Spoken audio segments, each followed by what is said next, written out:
Hey guys, welcome back to the channel. Today we're going to be talking about the differences between a freestanding, semi-freestanding, and non-freestanding tent so that you know which one to take with you out in the backcountry. Here at Featherstone, our mission is to provide affordable and high-quality backpacking gear so that you can explore more of what nature has to offer.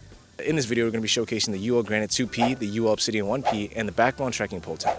If you're interested in any of these tents or want some more backpacking gear, make sure to check out our website at featherstoneoutdoor.com.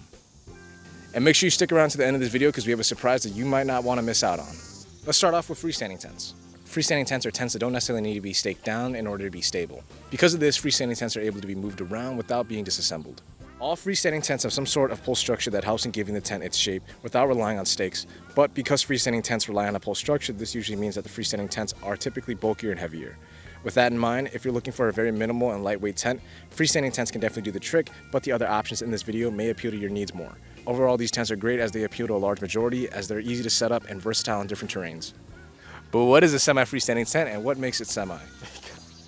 Well, semi-freestanding tents like the UL Obsidian 1P have a pole structure similar to freestanding tents like the UL Granite 2P, but the pole structure doesn't extend to all four corners of the tent like a traditional freestanding tent, as it relies on some stakes to maintain its structure. What makes semi-freestanding tents so intriguing is the balance between stability and weight. If you're someone who values that extra bit of weight saved, opting for a semi-freestanding tent helps in eliminating some weight from the metal pole structure.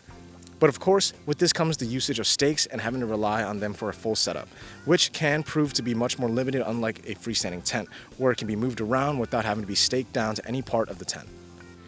In the end, semi-freestanding tents are perfect for those who are looking for a good balance between weight and structure without fully jumping into a bare-bones setup like a non-freestanding tent.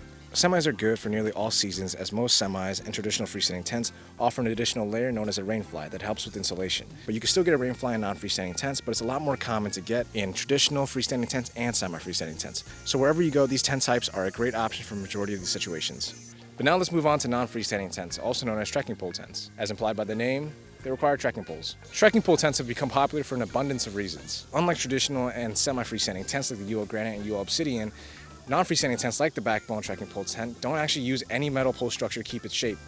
Let me explain. Trekking pole tents like the Backbone only require the use of 2 trekking poles and the stakes provided with the tent. This allows for less weight to be carried while going out backpacking. Trekking pole tents are an amazing option for individuals interested in an ultralight setup, as this type of tent allows for a compact and lightweight setup that is great in most conditions. But there are quite a bit of drawbacks to this type of tent. One of the biggest turnoffs with this tent is that it requires perfect staking in order to maintain its structure. And if you're not someone that uses trekking poles, that may also pose an issue, as this would become another item that would need to be brought along with you on your backpacking trips in order to fully set up the tent.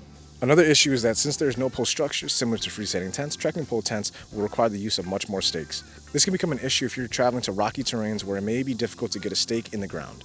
But who is this tent catered for? For anybody interested in an ultralight setup, non-freestanding tents like the Backbone trekking pole tent are a great option for a minimalistic shelter that won't weigh you down. Before we close out this video, it's important to take into account a couple of factors before choosing your tent for your next backpacking adventure. Making sure your tent aligns with your overall trip length, can withstand whatever weather you're going into, the terrain you'll be pitching your tent up on, as well as your overall personal preferences are all important factors to keep in mind when choosing which type of tent you'll be taking with you. Some additional tips that might help you in your next trip are making sure you face the part of your tent with the most structure against inclement weather, being careful not to place your tent where water may flow into, finding a leveled ground, and properly staking at a 45-degree angle. I hope you found this video helpful, and before I leave you, we at Featherstone are hosting a giveaway from September 1st to October 1st where you can win one of these 3 tents shown in the video. All you have to do to be part of this giveaway is like, comment, and share this post. Each action is 1 entry, so if you do all 3, that's 3 whole entries into the giveaway. Well, that's all I have for you today. Stay safe, keep exploring. I'll see you in the next one.